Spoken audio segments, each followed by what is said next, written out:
আসসালামু আলাইকুম। আমি চম্পা, আপনারা দেখছেন চম্পা কিচেন। পেঁয়াজ পাতা দিয়ে আলু পোস্ত, এটি সহজ, ঘরোয়া ও সুস্বাদু বাঙালি রেসিপি। সাধারণ আলু পোস্ত পেঁয়াজ পাতা হালকা ঘ্রাণ যুক্ত হয়ে যায় খাবারের দারুণ স্বাদ। খুব কম উপকরণে অল্প সময়ে এবং ঝামেলাহীনভাবে যে কেউ এটি তৈরি করতে পারবেন। ভাত, রুটি কিংবা লুচির সঙ্গে পরিবেশন অসাধারণ লাগে। একবার বানালে বারবার রান্না করতে ইচ্ছে করবে।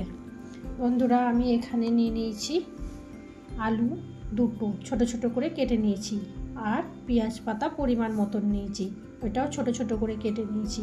নিয়ে ধুয়ে একটা জায়গার মধ্যে আমি রেখে দিয়েছি।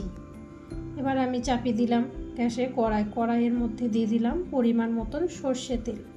তেলটা যখন গরম হয়ে গেল দিয়ে দিলাম 1 চামচ কালো জিরে, আর ওপর থেকে আলুটা ছোট ছোট করে কেটে রেখেছিলাম আলুটা তেলের মধ্যে দিয়ে ভালোভাবে ভেজে নেব।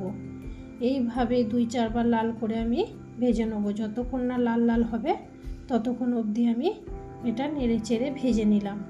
আর দিয়ে দিলাম স্বাদ মতন নুনটা দিয়ে আবারও 2-4 বার নেড়ে চেড়ে নিলাম। আর দিয়ে দিলাম এখানে পেঁয়াজ পাতায় যে ছোট ছোট পেঁয়াজগুলো ছিল ওগুলো আমি কেটে নিয়েছিলাম, ওইটা আমি আলুর মধ্যে দিয়ে আবারও 2-4 বার নাড়াচাড়া করে নিলাম। নিয়ে ওপর থেকে দিয়ে দিলাম কেটে রেখেছিলাম পেঁয়াজ পাতাটাও আলুর সাথে দিয়ে ভালোভাবে মিশিয়ে নেব। এইভাবে 2-4 বার আমি নেড়ে চেড়ে নিলাম।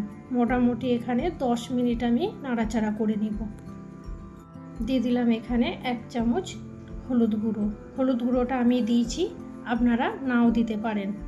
আবারও 2-4 বার হলুদ গুঁড়োটা দিয়ে আমি নাড়াচাড়া করে নিলাম। দিয়ে দিলাম এখানে 1 কাপ পানিটা দিয়ে ভালো করে নাড়াচাড়া করে আমি ঢাকা দিয়ে দিলাম। পোস্ত তো সবাই খেয়েছেন, কিন্তু পেঁয়াজ পাতা দিয়ে আলু পোস্ত খেলে বুঝবেন স্বাদের অন্য জগৎ আছে। আমি এখানে নাড়াচাড়া করে নিয়ে দিয়ে দিলাম এখানে পোস্ত বাটাটা আলুর সাথে আমি নেড়ে চেড়ে মিশিয়ে নেব। আজ রান্নাঘরে বানাচ্ছি একদম সাধারণ উপকরণে অসাধারণ স্বাদ পেঁয়াজ পাতা দিয়ে আলু পোস্ত। খুব সহজ, কিন্তু একবার খেলে মনে রাখার মতো। যারা পোস্ত খেতে ভালোবাসেন তারা এই রেসিপি একবার বানালেই বুঝবেন পেঁয়াজ পাতার সাথে পোস্ত কতটা মজাদার। এই রেসিপি যদি আপনাদের ভালো লাগে তাহলে পরিবারের সাথে শেয়ার করুন। চম্পা কিচেনকে সাপোর্ট করার জন্য ধন্যবাদ। রেসিপিটা যদি ভালো লাগে তাহলে লাইক, কমেন্ট আর শেয়ার করতে ভুলবেন না। চম্পা কিচেনে আবার দেখা হবে নতুন রেসিপি নিয়ে। ততদিন পর্যন্ত সবাই ভালো থাকুন, সুস্থ থাকুন। খুদা হাফেজ।